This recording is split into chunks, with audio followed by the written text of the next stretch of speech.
Thank you, Anshu. Thank you very much. It was a pleasure listening to Navroj and Arunabha. They have expressed their views very forthrightly and in a very uh, interesting manner. I will begin with what you had said in the beginning. You said that there is a need perhaps to look at net zero uh, scenario by 2050, perhaps because the commitments made so far fall short of the requirements of the emissions reduction, the extent of emission reduction, which should be achieved. Now, it's indeed true.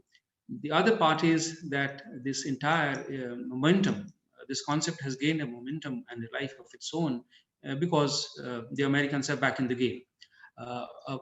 In fact, the concept of net zero is not new. This was there on the table for the last 3 to 4 years. And Europeans have been talking about it. But somehow it has acquired a renewed life because the US is back in the Paris Agreement.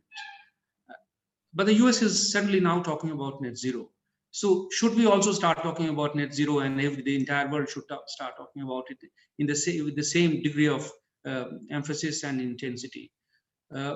So back to your question, the NDCs are inadequate. Indeed, we fall extremely short of achieving the emission reduction targets.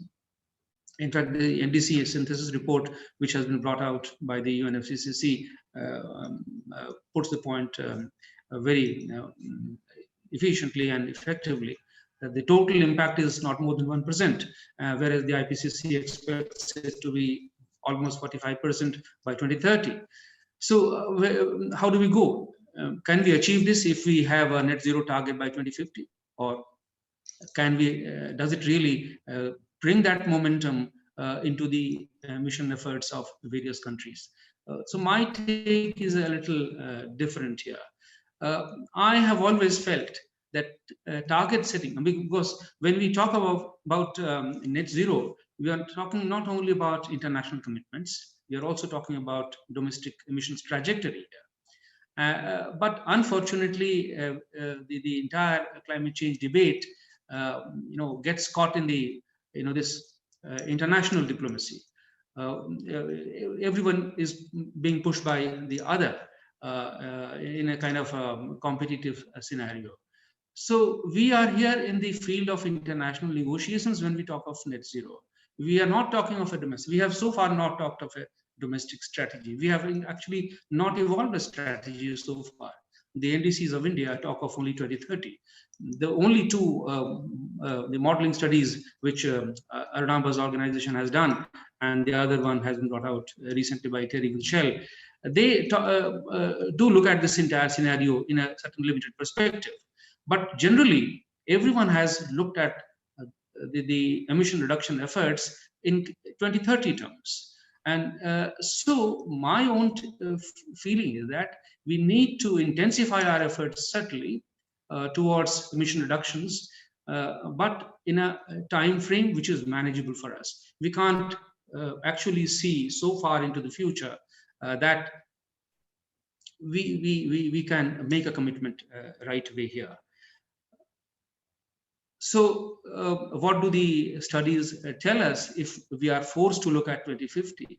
Now, the Terry and the Shell study, you have mentioned this, it's a forced scenario. And the scenario says that if we are forced to adopt certain expensive technologies, it's certainly technically feasible, but only with massive efforts in terms of CCS, almost 1.3 billion tons of CO2 emissions, which will still remain residual in the system, which will have to be captured at a huge cost.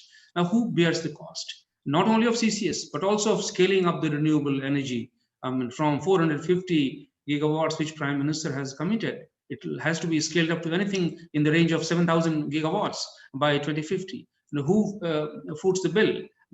Do we have that required investment? Do we have the required technologies? And collaborative effort in technologies, Mr. Suresh Prabhu was talking about. It's indeed important for a collaborative platform on technology to be formed. But who are the leading technology suppliers here? Will they agree to form a technology collaborative platform like this just for the sake of climate change? Or will there be a cost involved here? Or will there be some other conditions attached here? I mean, we are all talking about border taxes very soon. They're going to happen. So question is, we have a challenge of technology, we have challenge of finance. So the best that we can do at the moment is to express our higher ambition in terms of a long-term strategy, which includes not just energy, not just coal, not just CCS, not just hydrogen, but the entire economy. And this is what India's NDC is about. It is about emissions intensity of the GDP. It doesn't talk about energy system or net zero carbon. So carbon is one of the possible ways in which we can look at climate change, but that's not the only way in which we should look at this. We should look at the entire economy. And therefore, we should have a long-term strategy, which, yeah, I'm just going to close it now. So the question is of a long-term strategy, which we can formulate in either near term, and we can scale up our ambition as part of that long-term strategy at sectoral level, as Navroj has said. Thank you.